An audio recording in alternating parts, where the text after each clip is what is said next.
recapping everything we saw on an electric week 6. That's what we're talking about today on Stealing Bananas. I'm Ben Gretch. You can find the Stealing Signals newsletter at bengretch.substack.com. With me, as always, is Shawn Siegele. You can find all of his great work at RotoViz. Some of you have been waiting a couple of days, maybe didn't hear in the outro on Thursday that we were planning to bypass the Sunday night show this week, messing with the schedule a little bit. Just, for anyone who's confused, just a little bit of an explanation at the top here. I changed the way that I watched the games on Sunday for the first time in over a decade. And so that was a big part of it. Wanted to make sure I could get through everything and then be able to write Stealing Signals Monday morning. It's always a little tricky with those Sunday night shows because I write about all the teams every week on Monday and on Tuesday over at the newsletter. And this was not the reason, but Shawn, it was also your birthday on Sunday. And so congratulations on that.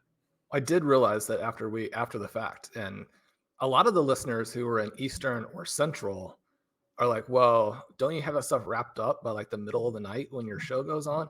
But for us, it's actually still super early, middle of the evening.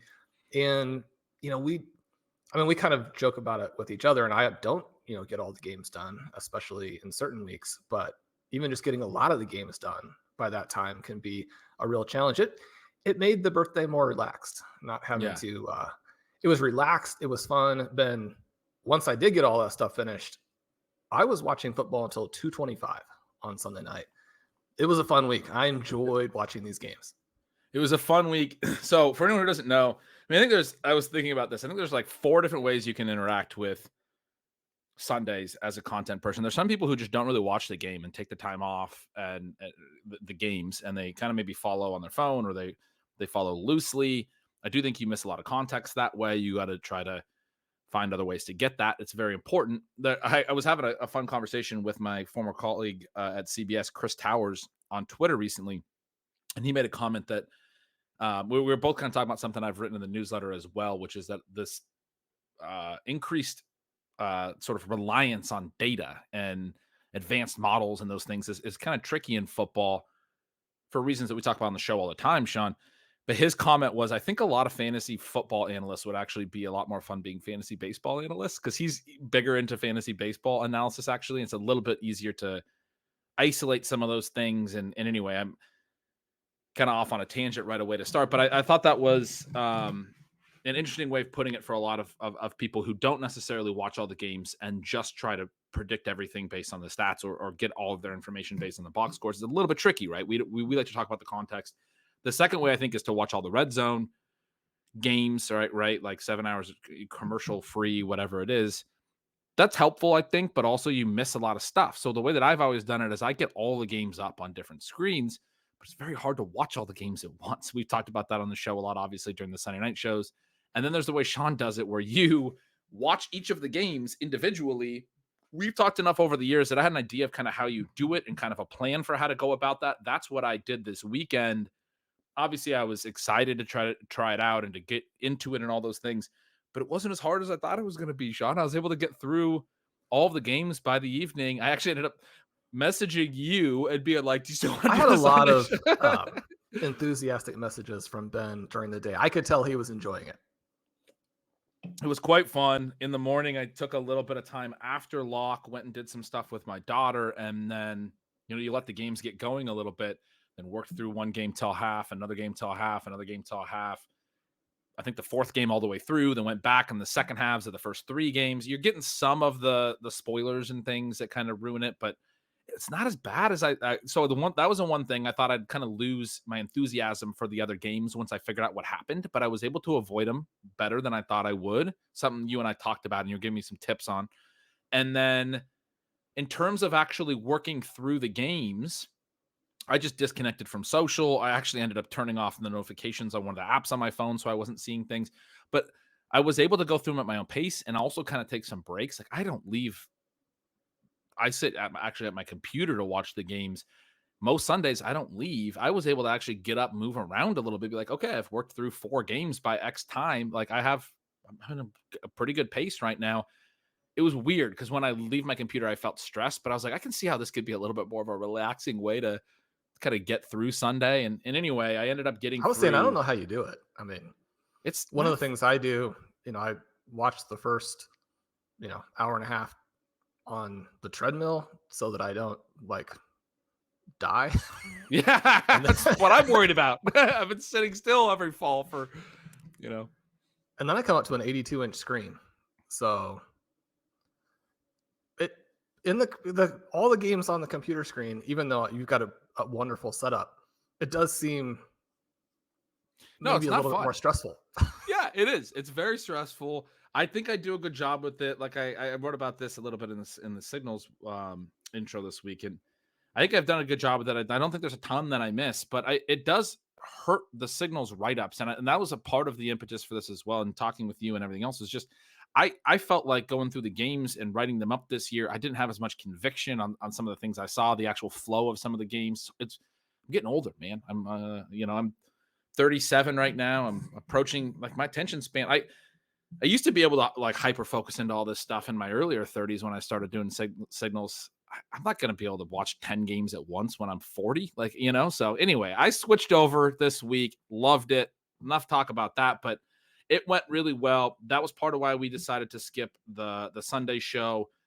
I do want to note that for anyone who was interested in our takes and those types of things, I know a lot of people who listen are not necessarily pay for content people. I'm not, shaming anyone. And I know that there's a lot of people who are audio learners, or you're more likely to get your information from podcasts than from reading. And so fair, right? But Shawn has a great piece up already and always has an early week one at RotoViz. They have very affordable subscriptions there. I will note that the Substack newsletter, I read about every game every week. It's the Stealing Signals article that I've been doing for 7 years, initially named by Shawn when I started it at RotoViz years ago. People seem to really like it. One of the cool things, it's a Substack newsletter.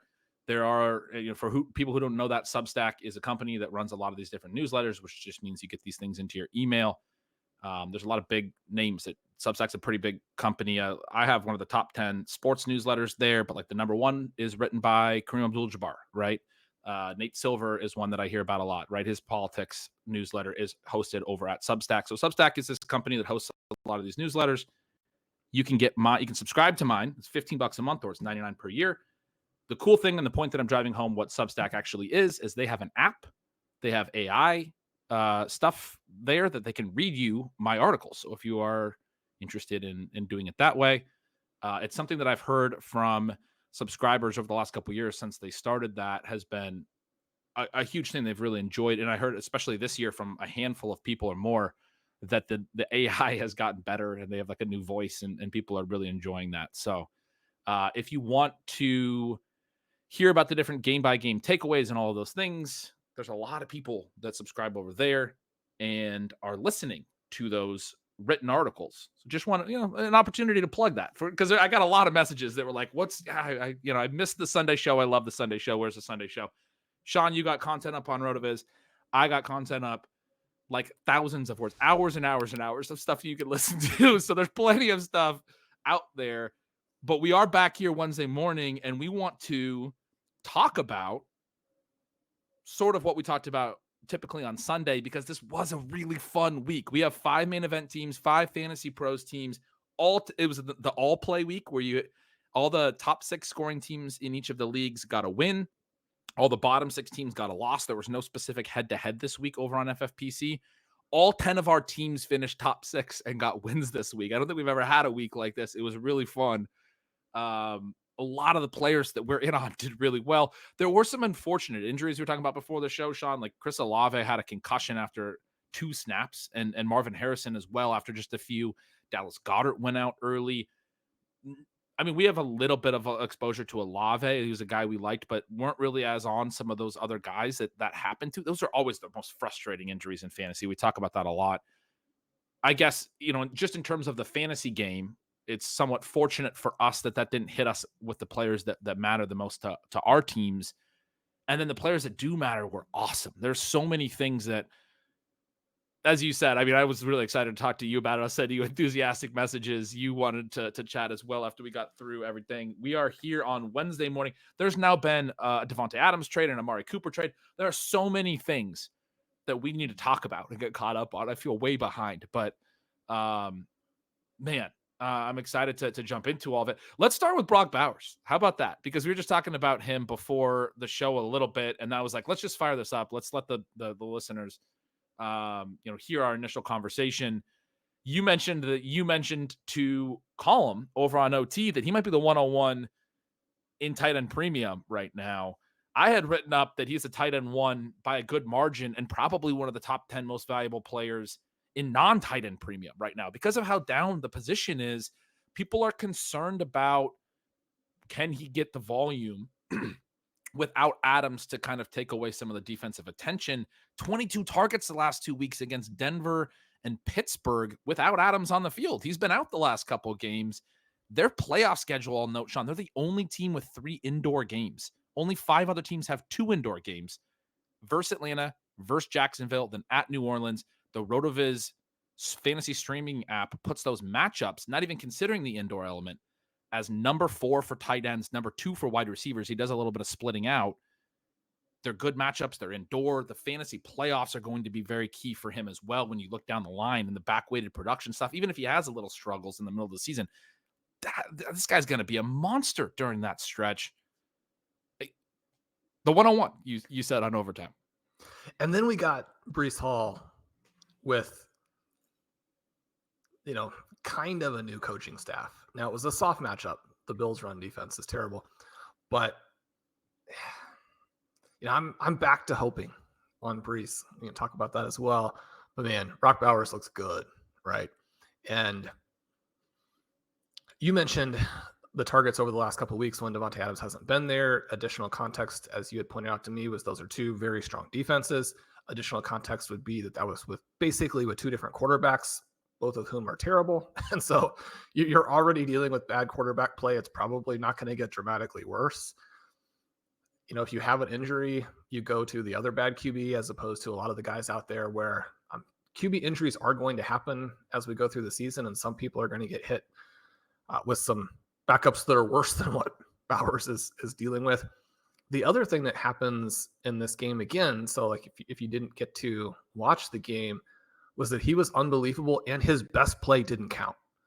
He has a crossing route where O'Connell does get the ball out to him under pressure. It's a good 1.5 yards behind him. He contorts his body, sticks his arm back to the pass that was way behind him, makes a one-handed catch, continues the twirl, does get tackled, gets up. His enthusiastic first down sign. Even when he's signaling first down, you're like, oh, this guy's more athletic than everybody else. Yeah, he looks good. He's a really good football player. He's just again, we were just, I was taking an opportunity to talk about how there's a lot of different types of people that interact with Sundays. And I know that we have a lot of listeners that don't sit and watch all the games. Brock Bowers is an elite football player. When you start to see more highlights, if you haven't gotten a chance to see him a lot, you're just going to be like, yeah, he's a star. Like he's in his prime star, which is one of the reasons we look at early production in college and being able to do what he did and outproduce NFL caliber wide receivers by a lot on a national championship level team in an SEC, situation and at the highest level of college football from a young age. And 3 years of that, what that tells you when we talk about that stuff in prospect season is this guy is already translating all of it to the football field in a way that when you just talked about all those mitigating factors, tough defenses, no one else there to take away competition, multiple quarterbacks who are throwing passes behind him, he'll reach back and catch it one-handed, right? Like he'll go and do all of these things. You mentioned to me before the show, we're trying to figure out, is there any possible way he's not worth everything? Because I wrote it up so favorably in Signals, I started to get the questions of okay, Kincaid plus what do I give up to get him? McBride plus what? Because I said he's a tight end 1 by a lot. And so we're kind of like, what are the outcomes where Bowers, because you still should be trying to buy high on him, but what are the outcomes where he's not that dude? You mentioned, well, unless he has kind of the Kyle Pitts rookie season where you get the 1,000 yards but only get 1 touchdown. And then we're kind of both just like, well, he's so good with the ball in his hands. He's not that, he won't do that. He could get some goal line carries if they ever get down by the goal line. There are some structural things that are a problem, right? Their offense is going to be really bad. And you look at some of these guys who, can just fall into production. One of the Joe Mixon, right? has a game here where, so Joe Mixon, for anybody who is wondering, has the lowest evasion rate in the entire NFL for any back with 30 plus touches. He had a game in week 6 where he touches the ball and the defenders just evaporate somehow, right? Joe Mixon averaged 1.3 yards after contact, which is terrible, and gained 102 yards on 13 carries and scores like an uncontested receiving touchdown as well. So that's not the situation that Brock Bowers is going to be in. He's going to be surrounded by people. His season is going to be more like that Tyler Algier carry where he picked up like the entire defense and carried them 10 yards. You have a lot of these plays now where it's like a rugby scrum and you're like, well, I mean, one team or the other, got the slight advantage in the tug of war, the reverse tug of war, what have you. It was a Tyler Algier play where he just it was like the mom lifting up the car. Mm-hmm. So Brock Bowers is going to have to do some of those kinds of things. But when you watch these guys play, I mean, there are a lot of other good tight ends still. George Kittle is having a fantastic season. I do think there is the potential for him to continue to kind of step on the production from Deebo Samuel and Brandon Ayuk, who we had all the enthusiasm for after it finally looked like maybe he was coming around after the holdout, and then week 6 disappears again. George Kittle, unbelievable. You do get the long touchdown from Sam Laporta in week 6, and that play, I think, illustrated, his athleticism, and he makes a great leap at the end. You get the big game from Cole Kmet. He is very good. The only other tight end that looks anything like Brock Bowers coming off the line, in and out of his cuts, snagging the ball out of the air, and then moving again after he catches it, is Trey McBride. Yeah. I mean, those two guys are gapped from everybody else, at least visually, when you think about what's going out there on the field on Sundays. Yeah, when I got asked the McBride plus for Bowers, I was like, that's the one. Like when I got the Kincaid one, I was like, I mean, I would probably give Kincaid in a reasonable piece to go get Bowers at this point. I mean, that's just the reality. But McBride's the one. McBride's got, I think, even bigger touchdown issues, though, because he is kind of a lower A dot. Like Bowers is getting to run the routes downfield and get into space a little bit more where he can get his catch and run ability going. McBride's a lower A dot guy, though. He does pick up plenty of yards after his catches. He's been fantastic. No touchdowns for him yet, though. I'm a little bit concerned about that element. I was hoping he had a good game this week. I was hoping at the end of that game he would get an opportunity. They're in kind of hurry up mode, trying to score late, and then they lose a fumble, I believe it was, and they didn't even get an opportunity to But it's been a long time since a team finished a game with 3 consecutive fumbles like the Cardinals did. I mean, look at that.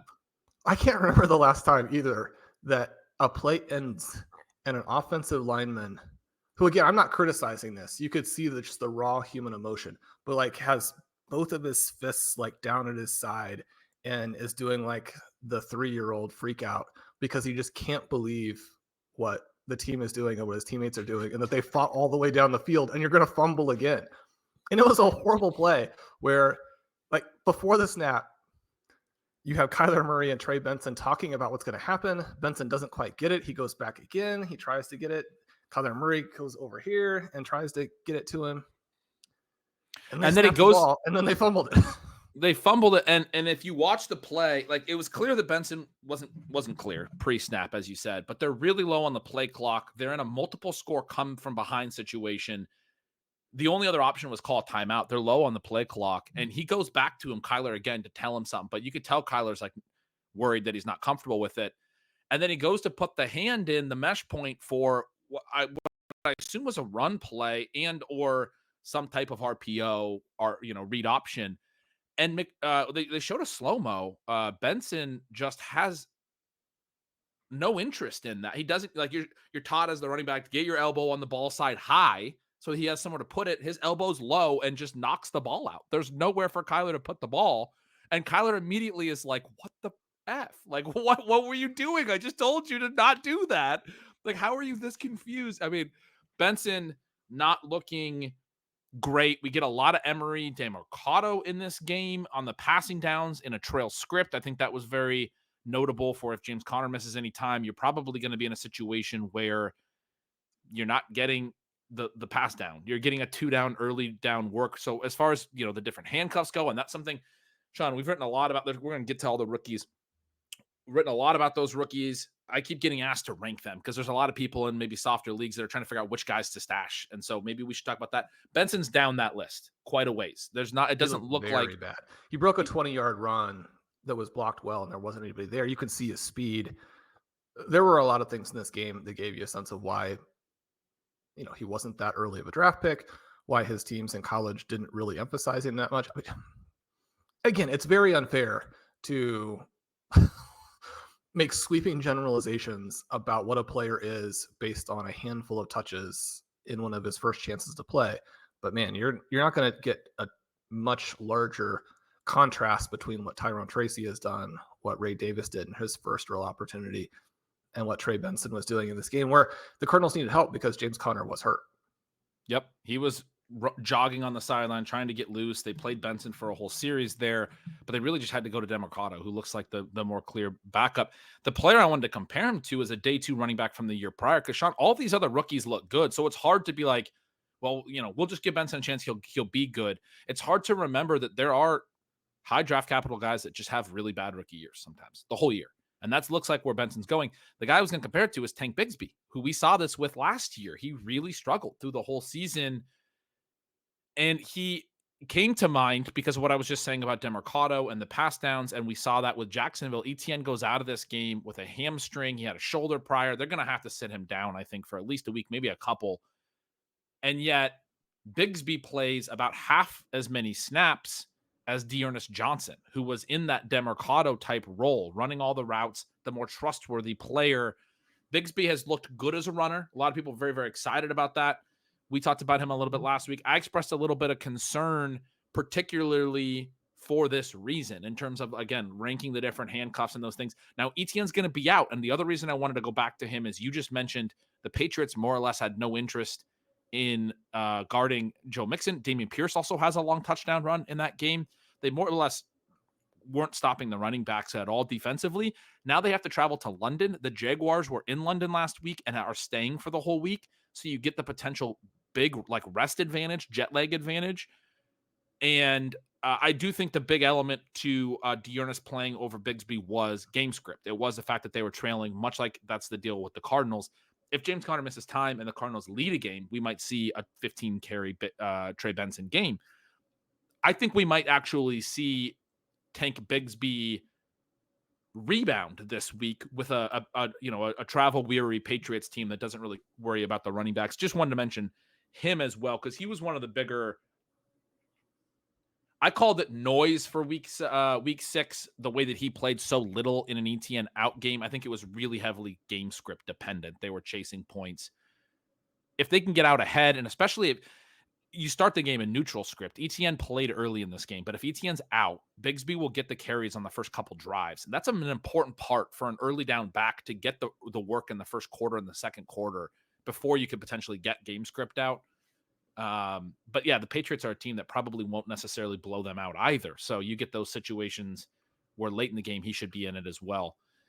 I think Bigsby's workload will look a little better next week is what I was getting at.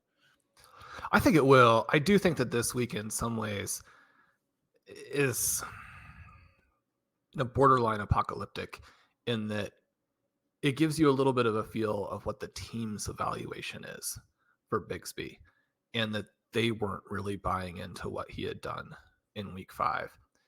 It's also frustrating for me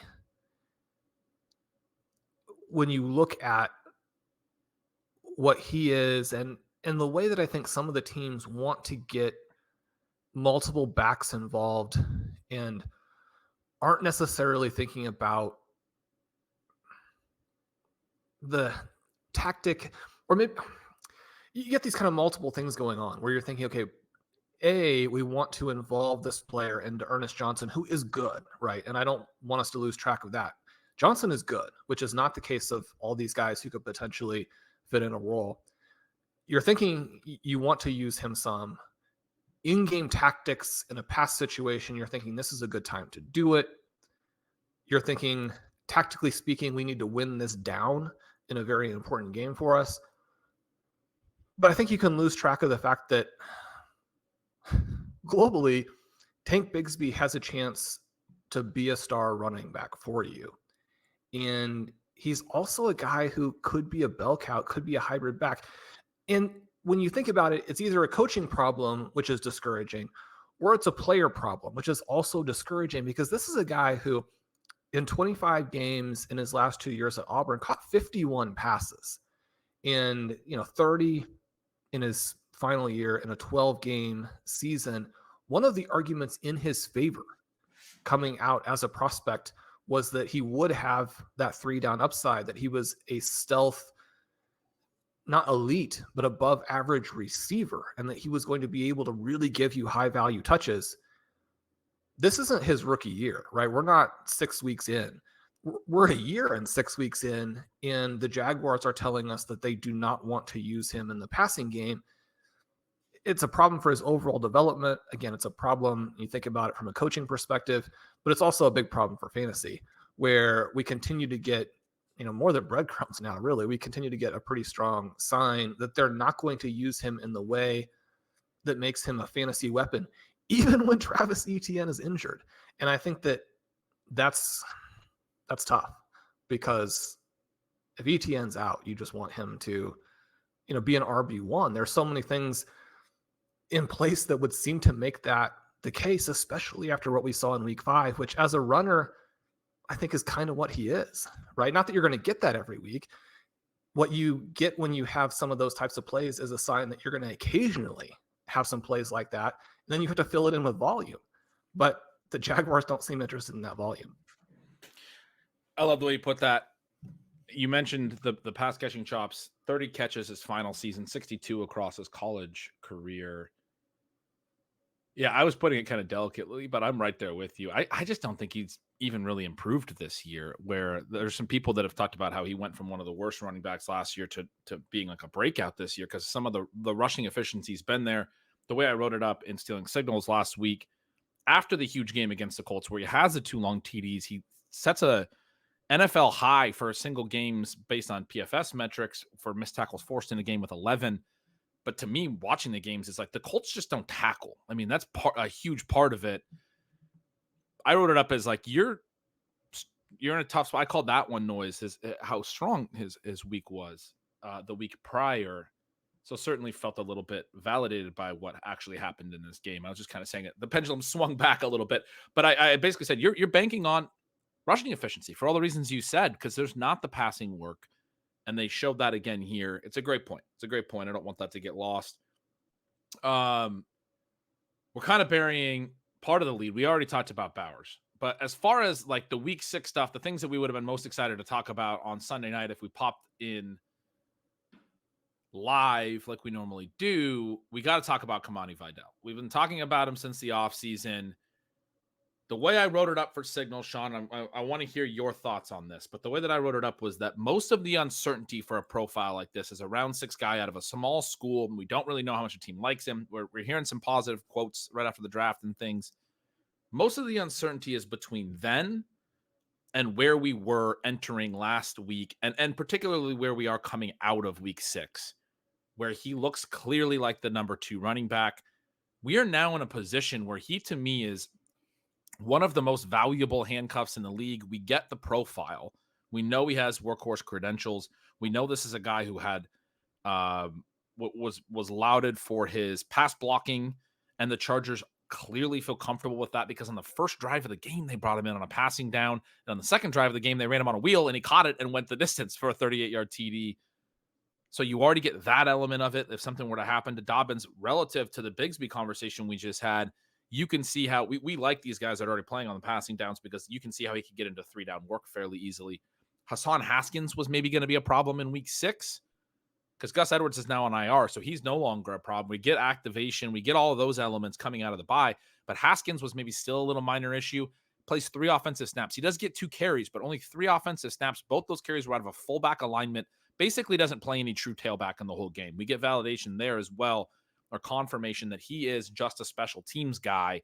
And Vidal, while deactivated behind him, and Haskins was active for the first 4 games prior to their week 5 bye, was thought to be and is thought to be, the team telling us, the next man up for the running back role. The announcers mentioned that the team has talked about him as a clone of J.K. Dobbins during this game, which was just a fun thing to hear. He looks like it. He's small, compact. We didn't get to see like a ton of good rushing highlights or anything, but I talked about earlier in the offseason, Sean, loving what I saw in the preseason at least. And then we get the wheel route TD is not even that great of a highlight necessarily. The fact that they're willing to run him out on that is great. He gets behind the linebacker. He has the mismatch. Herbert goes there. It's a great throw. He catches it. He runs. He scores. Do the things that you're asked to do. Don't drop that ball in your first game, right? His first NFL touch, he takes it to the house. It's not like, oh, he's the greatest player in the league, right? A lot of guys could have done that, to be fair. Just because we like a guy doesn't mean that he's the greatest player in the league when he catches a pass where he's open and one-on-one. But I wrote about it, Sean, as he's very clearly now got the runway. Gus Edwards is on IR, and we're past most of the uncertainty. Michael Salfino was talking with me on Twitter a little bit, I think last week, saying, the base rates for these 6-round running backs are really low. And I understand that. I think we're beyond the base rates at this point. We're at the cohort of 6-round running backs that got on the field, that made the team, that got on the field, that have a clear role. And that cohort, actually, there are some impressive names. Day 3 guys in the last few years. We know running backs have been devalued in the draft, and the day 3 producers have been a little bit better. You got Tyler Algier, we were talking about a little earlier, Ramondre Stevenson, Michael Carter for the Jets in his first year was heavily used. There's a lot that were year 2 guys, Kyron Williams. Isaiah Pacheco is another one from the rookie year. These are all day 3, not all round 6 and beyond. Some are round 4 guys. There's a little bit of a gap, but these are all just in the last 3 or 4 years. There's been several that are year 1 or year 2 guys. There's many more even that I am not remembering off the top of my head. It's not out of the question that he could play. And especially now that he's in that number 2 role, that's not a disqualifying element. I think most of the uncertainty is gone by now, Sean. And I think what we're looking at now and evaluating it forward, we have a guy who has that profile. We have confirmation that the team sees him strongly enough to have him activated. Like Jarrett Patterson's still on the practice squad. In the preseason, there was some intrigue about Patterson. Patterson's good. He might be the Sean Tucker of this team, who's a guy we're going to talk about in a few minutes, but he's on the practice squad. And Kimani Vidal is active and is getting touches and is playing on pass downs. J.K. Dobbins, 75% of the snaps in this game, is going to be the workhorse in the short term. Does Vidal have the ability to earn a standalone role? And then how valuable is he as a handcuff? Because that's where I'm seeing it is it's week 7. He's in the handcuff role. There's a long time for Dobbins to stay healthy. We're rooting for him, obviously. But if something were to happen, Kimani Vidal has the potential to be the lead back and play all 3 downs potentially even for a really good Chargers run game. I mean, I think he could be one of the most important players in the league. Now, we're already at the point where you want to be making that bet now. Yeah, you have to make it now. You also, I'm sure a lot of listeners are thinking, you also need points now. You guys told us to draft him on every team, and, we're a big chunk of the way through the fantasy season. He's got to start scoring. It was extremely exciting. I think that this play was maybe even a little better than the way that you're portraying. And I know you're trying to, be fair with the amount of enthusiasm that we show. This game was another reminder that overall the Chargers passing game is really poor. And yet Justin Herbert is good, right? Because that wasn't that easy of a throw, or it's a throw you can miss. It's also a pass you can drop. He had to extend the arms. He makes that play. You'd be hard pressed to find a more auspicious first NFL touch. And it's a reminder again of that potential receiving value. I thought you described it perfectly in terms of where we are with him as a round 6 player. My takeaway from the RotoViz rookie guide, all the way through the preseason, was that if this guy had a different team name in college, he would have been, in that mix of players that gets drafted, probably in round 3, but certainly almost everything you get from this group of Alabama backs through the years, Vidal is that, right? The thing that we have with Gus Edwards is not only that he's on IR, but he clearly wasn't right beforehand. There's not a lot of reason to believe that, he would ever be in the mix. Dobbins had won this job. One of the things that happens this week, J.K. Dobbins is number 2, according to the SIS numbers, in broken tackles trailing only Najee Harris. It was another very good game for Dobbins. It was the kind of game that you arguably need if you want to hold a pretty decent chunk of the workload. I think we're going to get this as a committee where Vidal is able to fill some desperation starts for you, even as you work through this early time period. I think by the fantasy playoffs, maybe you're looking at a full-blown committee. It just continues to come down to Dobbins, who's going to have to deal with a ton of defensive attention because the Chargers are not a threat to pass. And yet, because their team is so competent, because their defense is so good, you run into a lot less of a risk that they just have to abandon their running backs and go to their weaker side, which some teams have to do. So I think you could get this as a reasonably large pie committee where the backs are somewhat similar. The thing that you have to just keep in mind is that Dobbins has been one of the most impressive players this season, so it won't be automatic for him to work into what I expect to be a committee, but he just looks so good. You want to manage the touches for Dobbins. They want to run as much as possible. I think there's immediate value here. Yeah, I think that's a great point. I think it's bullish for both players. It's bullish for Dobbins, right? That without Edwards in there coming out of the bye, he sets career highs, season highs, and I believe both snap share and route share, if I'm remembering my own write up well. There's a lot of teams, a lot of players that you write about every week. But I know I had him in the signal section for his workload. Yeah, it was season highs in snap share, 73% snaps, and touches, 27 touches. I don't believe it was a season high in his route share. Again, Vidal had a meaningful pass down role, which was when you get the rookies that are getting, that's the stuff that they, teams tend to not trust the rookies on, but they put him out there for the first time. They're like, this is where we trust him. We trust him to perfectly fine to handle, the pass down pickups and to run the routes, even vertical route out of the backfield. What an exciting game for him. But I loved your points not to be lost in there, that we should be optimistic about Dobbins as well. I don't want to just give my whole long take about the Bucs, but we got to go there. I want to hear what you have to say about Sean Tucker, who's a guy you were in on last year, got me in on. We got an unfortunate run out last year where he just didn't play a whole lot, wasn't very good. And it was frustrating from the perspective of we needed somebody to contend with Rachaad White last year. So obviously we see the talent this week of the reasons that you were in on him. He's been your guy. We get an almost 200-yard performance from him. It unfortunately kind of overshadows our other guy this year, which is Bucky Irving, where we're thinking going into this year, he doesn't have a lot of competition for the number 2 role. This is his spot start. He gets 100 total yards and a TD in his spot start. And somehow I think he lost value in this game.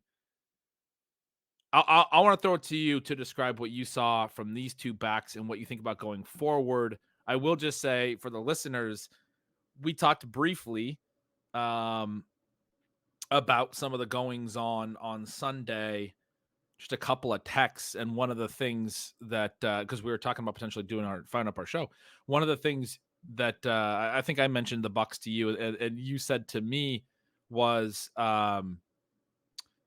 basically, what are the Bucs doing with Rachaad White? Like, what have they been doing? He's the least talented of the three. It looks like this backfield has never looked better. And, I saw a tweet. I wanted to add to that idea about White. I saw a tweet that said, once they get White back, this is going to be a dynamic backfield. And I was thinking, until they get White back, this is a dynamic backfield because once they get White back, they're going to play the inferior player. But what did you see with Tucker, and what do you think is going to happen with White and this backfield going forward? There are so many different pieces to this that it's hard to know where to start. It was very exciting. From the first touch, your whole thought as someone who has way too much Bucky Irving is basically, oh no. Despite having Tucker as one of your favorite players. So this was kind of a weird matchup. Blair has the wrong read piece at the end of each week, Friday, Saturday, getting you ready for the Sunday games. The Saints matchup didn't necessarily look to be that good overall. A lot of different things the Saints rush defense does well. But the one kind of humorous thing that they do poorly is to stop yards before contact, which is interesting. Sean Tucker, 104 yards before contact on his way to 9.7 yards per attempt. At some point, contact is supposed to happen and you're supposed to get a tackle. That never did happen on his plays. You think back to where we were last season, Tucker was in the 2023 zero RB candidates countdown, which again is not the right timing on it. But the note that I had there was that heading into 2022, again, quite a long time ago now, he had a solid case as the number 3 back in that class because in 2021, he had more total rushing yards and rushing yards per game than either Bree Hall or Bijan Robinson. He averaged 3.1 yards after contact. He had a 97% running back dominator rating. He caught 20 passes. He finished with over 700 yards from scrimmage. This isn't a guy who came from nowhere, right? He's someone who had a very poor 2022, had some health problems. And then, as you mentioned, when he did get a few chances early in 2023, he was awful. And so then they just went to Rachaad White, and what happened. But this is also a guy who I would say take this with a grain of salt, but he supposedly has run a sub 4.3. And you could see all of that speed on Sunday in this game. It's so tricky because the other thing is just he's a really potentially good receiving back because of his background where he's had a lot of receptions and because of this athleticism. He looks so good. Go ahead. I couldn't shake the Doug Martin comp. Just watching the Bucs and that game, I think it was against the Raiders, and it must have been Martin's rookie year where he went off for 200 plus yards, and it just like made his mark on the fantasy season and then continued to be really good. And one of the other things I want to say is you've really helped me with some of the waiver stuff over the years where, you know, the best way to think through it often is just who are the guys that are scoring points? Who are the guys that are getting yards and scoring points? We think about all the advanced stuff. We think about all the usage and is the opportunity there for him? I was getting asked like how much to bid on him in some of my Signals Gold conversations yesterday. And I was saying to be fairly aggressive because I don't know what you're saving your fab for. First of all, in week 7, you're saving it for a guy who's not owned anywhere to come out of nowhere and have a 200-yard game. This guy just had 200 yards in a game. And that's the thing that you've emphasized to me before. It's like when a guy goes out there and has this kind of a game, he's good at football. They're good. They immediately said, well, he's done enough to make it a 3-headed monster. Whether that's what happens or how the usage splits out going forward, they're going to give him more opportunities when he had 200 yards in the game, right? Like he's just running all, and he's the Doug Martin comp is more of a stylistic one, but I just wanted to chime in there and say that everything you're saying about how he looked on film was very clear to me. And I'm a Bucky guy who's like, Bucky looks way better than Rachaad White. Sean Tucker's the best back in this backfield. And it was clear. It's been one game and it was clear. But if you're watching all of the touches, I understand it's a 200-yard game. He's going to look good in it, but he looked so explosive. There was a moment late in this game where I was like, oh, good. We needed this from Bucky. But if you're watching this play out, Bucky's not scoring for most of the game very well. In the early fourth quarter, he gets a 31-yard run, and you're like, thank God we get that long run. And that's why we like Bucky. That's awesome to see. But Tucker already had a receiving touchdown, was already doing some stuff. And then the next drive to put the game away, he has a good drive. He takes a screen, and he converts on a 3rd and 16. And then he caps off that drive with a rushing touchdown. And you're like, yes, we got the TD from Bucky. We get that screen. At that moment in my head, I'm going, maybe I was too fast to think that Sean Tucker is just better than him. But to that point, it had felt that way. The very next drive, Sean Tucker gets 6 straight carries, breaks off his own 30-yard run, and then caps that off with a rushing touchdown. And you're like, yeah, no, Sean Tucker's just better. Like he looks so good. And that's not to really criticize Bucky, but the thing we know about Bucky is really evasive. He is explosive, but maybe not high-end explosiveness. You just talked about how athletic Tucker actually is, and he's bigger. Like they were more comfortable giving him 6 carries in a row because you can see that he's this bulky back. It's one of the things I love about Vidal. You watch him, he looks like a guy that a coaching staff would love to just give 8 carries to in a row. They liked to do that with Tucker. They didn't seem to want to do that with Bucky. That's why Tucker was getting work early in the game. They didn't really expand Bucky's role massively from what it's already been. They kind of just gave Tucker the White role. They did expand it. Bucky did lead in snaps by a good margin. But I think, they were on the field together some, and they were having Bucky in that split out role that he's in some, and they have Tucker in the single back in those formations, which is what they've been doing with White and Bucky. And yeah, you want to keep some of that stuff in the playbook. And so you're directly putting Tucker into the white role and some of that stuff. Anyway, Shawn, I saw the same thing you did in terms of, but I want to let you finish. But God, he looks that good. He looked really, really good. There may not be a whole lot of opportunity. They are going to be donkeys and play white. We know that they like playing white, but for how long? How long can you do that? The coach gets to call the plays, so as long as you want. Yeah. Bucky, I mean, that's one of the things too in this game is that Bucky actually looked really good. But you watch some of the plays and you're like, oh, well, Bucky wouldn't have scored on that, or Bucky wouldn't have broken that tackle.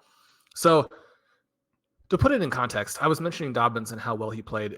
Irving was actually the other guy in that group with Harris and Dobbins who broke a lot of tackles in this game. And you mentioned also that 3-play stretch. That was a huge stretch, right?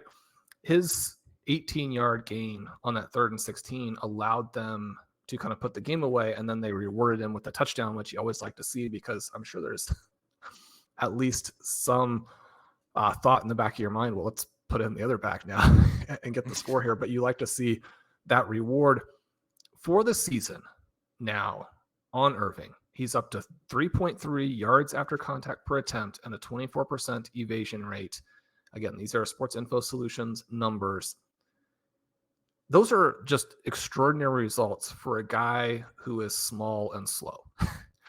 And so there's always going to be a little bit of that issue. But you think about those numbers are better than Jordan Mason, who is at 3.2 and 19%. Better than Brian Robinson, who's been fantastic, who's at 3.2 and 18%. Better than David Montgomery, who dominated the Dallas Cowboys after signing a new contract. He's at 3.1 and 13%. It's better than Derrick Henry, who is the best running back in football right now, who's at 2.9 and 13%. Better than Bijan Robinson, who, we tend to think of as potentially like the biggest star among the stars and had a good game on Sunday. He's at 2.9 and 23%. It's better than Bree Hall, who, as I mentioned, I'm back to hoping can be kind of the 101. He's at 2.6 and 14%. But he's also not even in the same universe with a lot of people's favorite Saquon Barkley, who is at 2.5 and 9.9%. Again, for Bucky, 3.3 yards after contact, 24% evasion rate. Those aren't the only things that go in to being a running back. You want to be good before contact. We like that with Bucky because he's so good at evading tackles. You do want to have the big play ability. We got some big plays from him just because he doesn't look shot out of a cannon in the same way. And we got multiple big plays from him in this game. So both of these guys were very, very good. And then you get the quote from Todd Bowles, which is, he took advantage of his opportunities. He ran away from some linebackers, some tackles. He ran through the hole. He cut back. He made plays. He caught the ball well out of the backfield. So that gives us a 3-headed monster. Like, no, please no, because the Bucs have a chance to be really good. The other thing that happened in this game is that Baker Mayfield played as though his life literally depended on it. Now, you could argue that maybe you want to dial back on a lot of the stuff that he did. Some of the passes, he threw a bunch of interceptions, some of the blocks. I mean, Baker Mayfield in this game took a couple of really hard hits. At one point, it looked like he was going to have to miss some time. 5 minutes after that, he is launching his body down the field to throw blocks for these two guys, right? So he's so fun to watch. I'm not even like the biggest Baker fan, but like that's a football player, man. He's a fun dude to watch. The Tampa Bay Buccaneers could be kind of this year's sort of Detroit Lions out of the NFC. To do that, you cannot burn. Number one, we know, from a decade of research that you want to pass the ball in general, which is something the Buccaneers are doing. But then two, when you have guys who can make explosive plays at the running back position, you simply cannot afford to waste plays on other guys. There's something here where I think the coaching staff is likes White. You don't want to necessarily see people lose their job based on an injury. White has been a little bit better this year than he has been previously. In the SIS numbers, he's still coming into this game, which obviously didn't play in, was outside the top 40 among backs with significant workload and points above average per attempt, which includes a charting component and all that kind of thing. You don't want to give up early on people. You don't want to give up on some of your foundation players. But White has established himself as not being a legitimate starter or someone that you should really be giving touches to if you have these other guys. In some ways, I think this rhetoric from the coaching staff is what you have to have. You're not going to just come out and be like, oh, Rachaad White is done, guys. I mean, did you see what just happened? I mean, the coach is never going to say that. You might want an even more enthusiastic statement about Tucker and about Irving because they were both really good in this game. And they were too good to, like, you know, it's just a very classic, you can't put the toothpaste back in the tube, genie back in the bottle, whatever game. Like, this has been an issue for the Bucs for years. I don't know the stat, but there was obviously this is their first, 100-yard rusher in 19 years or what, and it wasn't 19. It's like 3 years, but basically, like, okay, Rachaad White's played 40 games and he's never done anything even resembling this, right? The one thing you do have to say is, well, he's been a little bit efficient the last couple of weeks, and that's what the coaches were looking at, and I think are giving him some, when they talk about the three-headed monster, they're like, hey, he's not going to lose his job because we were just talking him up last week after he went 10 for 49 in week 4, and then he had a 10 for 72 in week 5. Now, the 10 for 72 had a 56-yard run that was really well blocked, and the other 9 go for 16.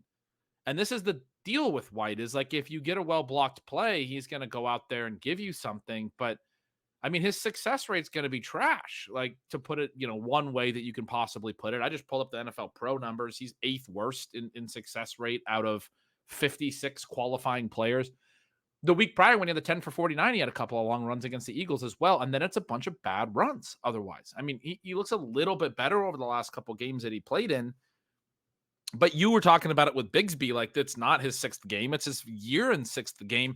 This is not Rachaad White's 6th game, right? His next game, he's played 5 this year. He played all 17 in the last 2 years and averaged 3.7 and 3.6 yards per carry. And even after the long carries the last couple of weeks and some efficient lines, he sits at 3.7 yards per carry right now because he was so bad in the first 3 weeks.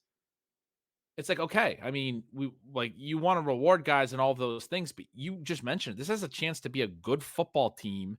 Bucky Irving's averaging 5.7 yards per carry on 58 carries. He's a good football player. Sean Tucker, who obviously just played this game as his bulk of his work, is at 8.9. He only has 16 carries. In the same backfield, right? Like, sometimes you want to compare the different runners behind the different offensive lines. It's not all the same concept. Some guys are going to face stack boxes more. Bucky, some of his rushes have been on like jet motion and things that have gotten him into some space. We have to acknowledge all of that, but it's just not close. When you're watching the games as well, when you're talking about those evasion rates and all the advanced data, there's nothing that suggests that Rachaad White should be getting literally any carry going forward. Like, we criticize coaches for a lot of stuff. I want to take a sec to pivot before finishing this point to the Panthers. I wrote up I could go 2 places. The Cowboys, Mike McCarthy, they get completely blown out because they're willing to go for it on 4th down in their own territory in the first half. And we've talked about offenses delaying losses. They realized they were behind. The Lions were getting the ball at half, and they went for it. They didn't get it.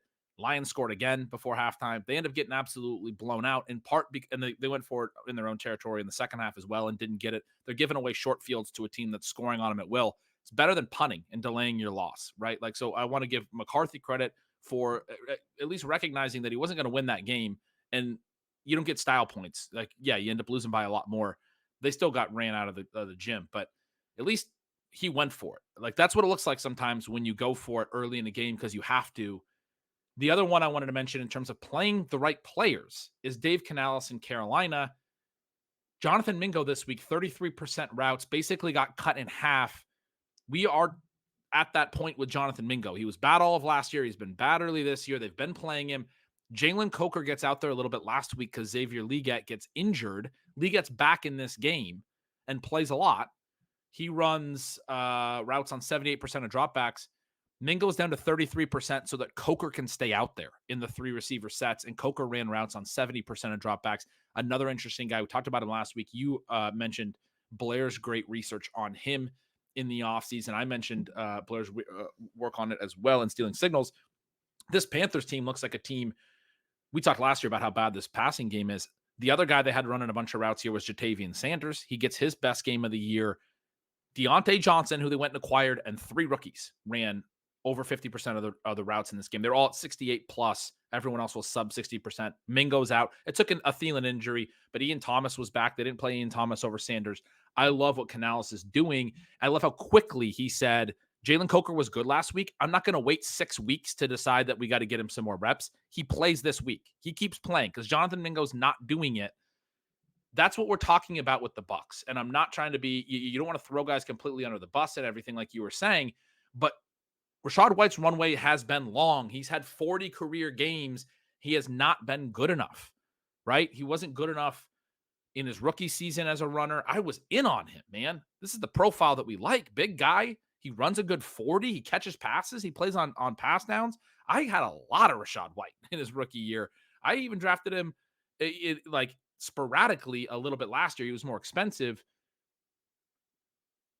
He's just not been good. If you actually watch the games and you're trying to be a little bit impartial about it, he's not a very good running back rusher. He's been good on pass downs, and I can understand using him on pass downs, but he needs to be the D'Ernest Johnson of this backfield. Like, let's not get it twisted.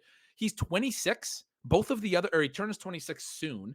Both of the other two are, let's see, he's 25. I want to get this right because sometimes we overdo this. He turns 26 in January. That's a little bit unfair to me. He's 25, but he's getting up there already because White was an older prospect. Both Bucky and Sean Tucker are 22 right now. Tucker's about to turn 23 in about a week. Bucky's 22. He just turned 22 in August, right? So he's like almost 21, just became 22. Point is, Bucky and Tucker are younger prospects. They both look way better. The idea that Rachaad White in his third season, right before he turns 26, is going to suddenly be something that he hasn't been yet is just not, that's not there. That's not there for the rest of 2024. It's not going to be there in 2025 and 2026. They're all on rookie contracts. You've not paid him. This is very straightforward. If we get out of our fantasy football minds, the optimal allocation of the touches going forward is the two 22-year-old backs getting 80%. And then Rachaad White is playing on pass downs because he does that well. He's the D'Ernest Johnson, or he's the Emery Demercado of this backfield. The other two guys are getting also early down pass work and all of the rushes. You literally can't give him another rush. Why would you ever hand the ball off to Rachaad White again? You just can't. I just think they're so good as receivers too that I would hate to see. I mean, I think that that's a very plausible future path, but you watch what these guys do when they catch the ball, and you want that for it as well. In part because So you're saying White shouldn't play at all? He shouldn't even get the 20%? I don't think that he should. I just don't think that he should. I think 3 people is too many because there's just got to be some value in staying warm, staying active, staying engaged in the game, seeing enough reps that your brain is processing what's happening on the field better. When you think about sports from an athleticism perspective, and you think about just how athletic you have to be to make any of this work. I mean, many of us have played against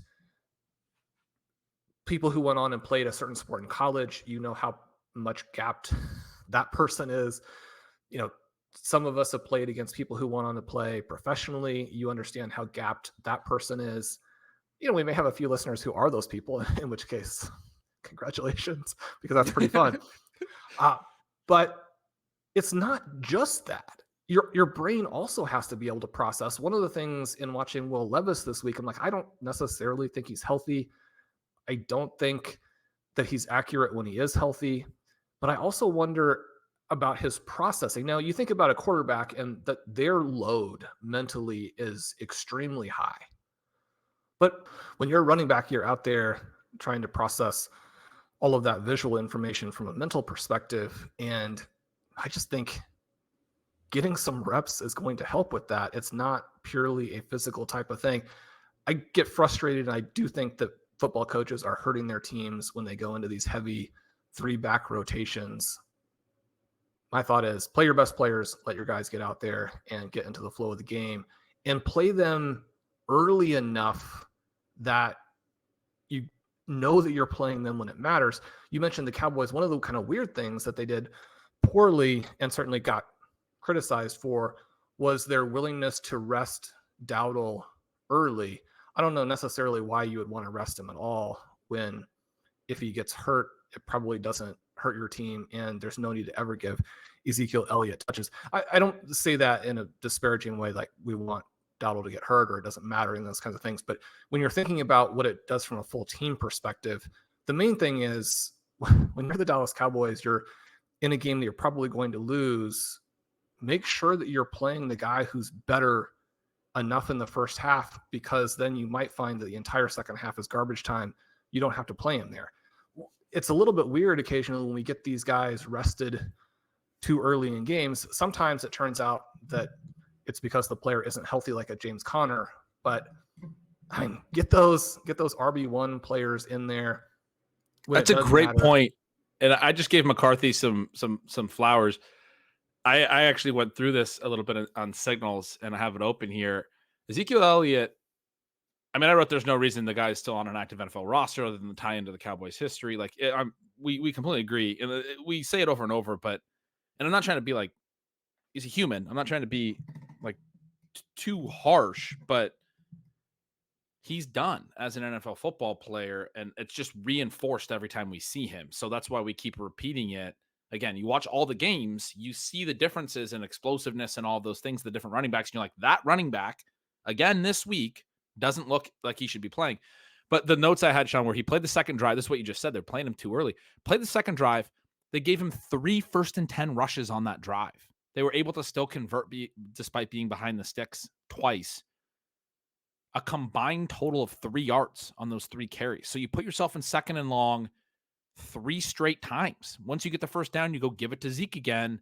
What are you doing? I wrote, what are we doing? You just can't give up downs in the NFL. Just flat cannot do it. Full stop. Like, this is, you just made this point so well. I wanted to emphasize the point that you get like 60 plays a game, and the conversion rate when you only get a yard and set up 2nd and 9, on your 1st and 10 play is low. The conversion rate when you open on 1st and 10 with a run is lower than when you open with a pass, for example. But if you're going to open with a run, it needs to have the potential for an explosive element.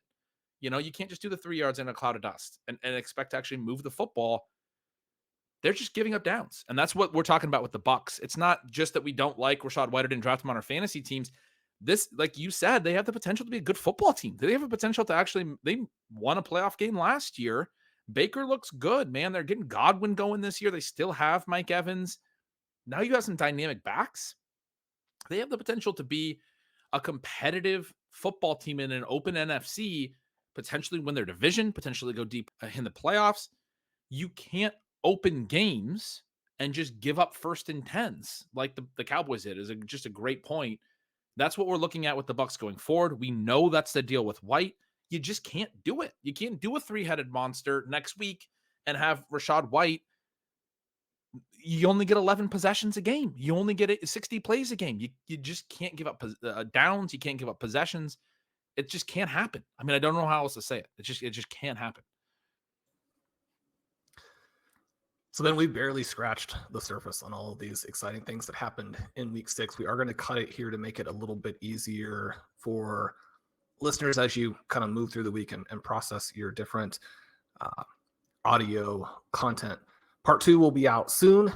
This is Stealing Bananas. I'm Shawn Siegele. With me, as always, is Ben Gretch. You can follow him at Yards Per Gretch, at Stealing Signals, which he mentioned you can listen to if you don't want to read Stealing Lines.